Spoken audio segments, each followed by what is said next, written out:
Welcome back to another Wednesday on the Atheopagan Society's YouTube channel. I'm Yucca, and today we're talking about a really important skill, something that can play a big role in many different kinds of practices, and that is grounding.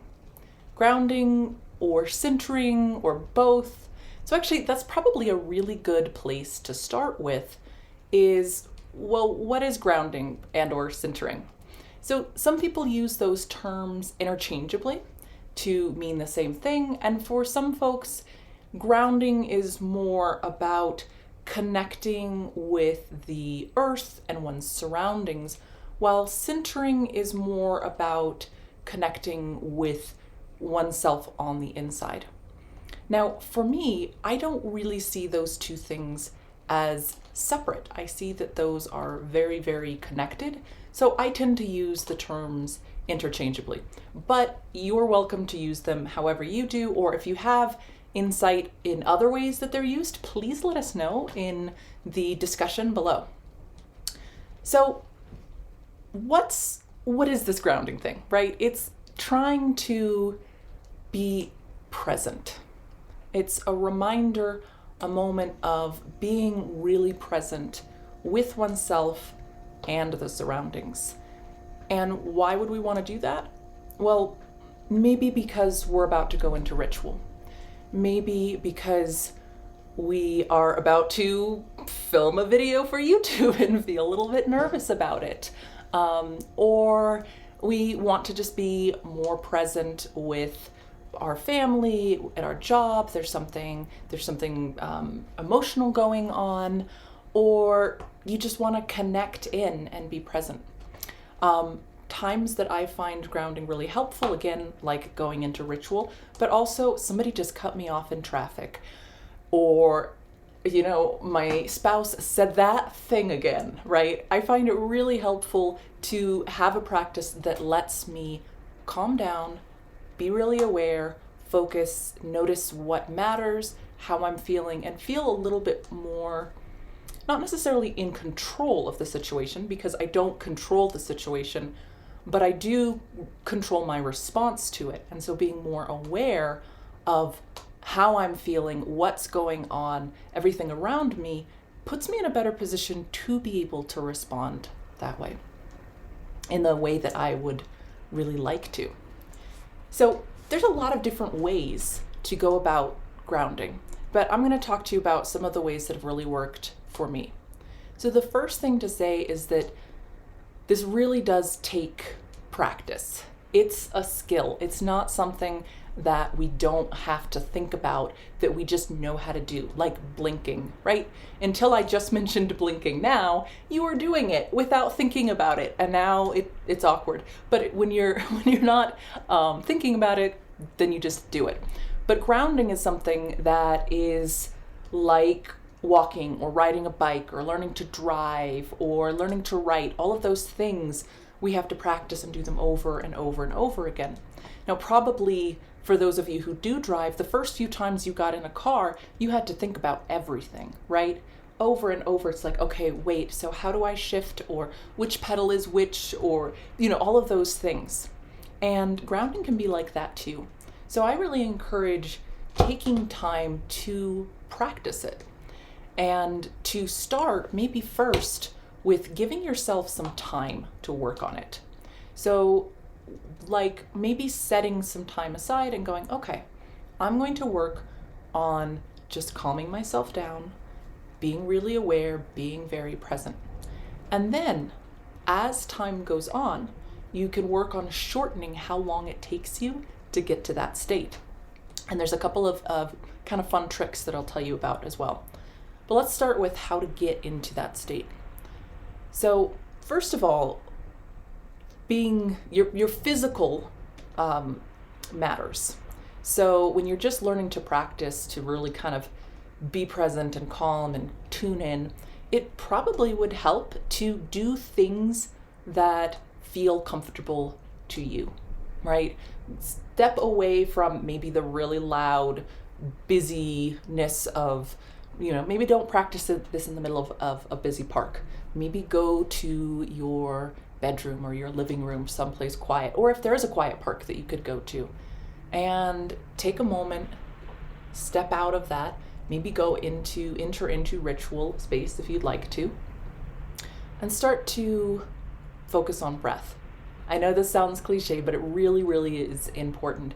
And there's so many different breathing techniques that people can do. Find what works for you. One that has worked really well for me and I've used for years, I actually learned this as an EMT, is the counting breath. So this is, if I'm real upset, if I really need to calm down, this is the one that I'll use. You start with 1 breath in, 1 breath out. 2 breaths in, 2 breath out, right? So count in 1 and then out 1. In for 2, out for 2. 3, 4, work your way all the way up to 10. So you're breathing in for 10 counts and out for 10 counts. And for me, by the time I get to the end of that 10, I have definitely calmed down. And this used to work with patients really, really well as well, who obviously, if they're calling you and to be picked up by an ambulance, they got something going on, right? So that's one that you can try. Other people do square breath, things like that. Just focus on your breath and start to relax, calm down there. Some visualization techniques may work very well. There's a really popular one about the great tree, imagining your feet as being roots going down into the ground, all that sort of stuff. Just really work on getting into that space, whatever that means for you. Now, once you're there, here's one of the tricks I was going to tell you about. I think of it as like a key, where if you do something or focus on something in that space that's a little out of the ordinary. For instance, crossing your pinky and your ring finger. Unless you do this all the time, most people don't, it's going to feel a little bit awkward to do so. Or maybe with your tongue, touch a specific tooth in your mouth. Or if you have a piece of jewelry that you could touch, a color that you could focus on. I actually have several white tattoos on my wrist that are not very visible to anyone else, but to me, I touch them, kind of feels like pushing the calm down button or something like that, where when you're in that state, where you've calmed down, you feel centered, you feel grounded, just focus on that for a moment. And that's kind of your shortcut to help you get back into this state. Every time you get into this state, go ahead and use that. So then, keep practicing. Every now and then, even if you're great at grounding, come back to it, make a date of it. Maybe every few months, every holiday, something like that. You just take a moment to kind of reinforce that practice. But then you can also start trying to do it in shorter chunks. Maybe it took you 10, 20 minutes, maybe an hour to get into that state.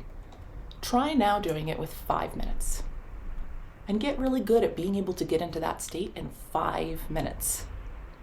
And then try it shorter and shorter until you get to the point where you can just take a deep breath in, think about your key or the color, touch whatever it is that you have, and you can ground.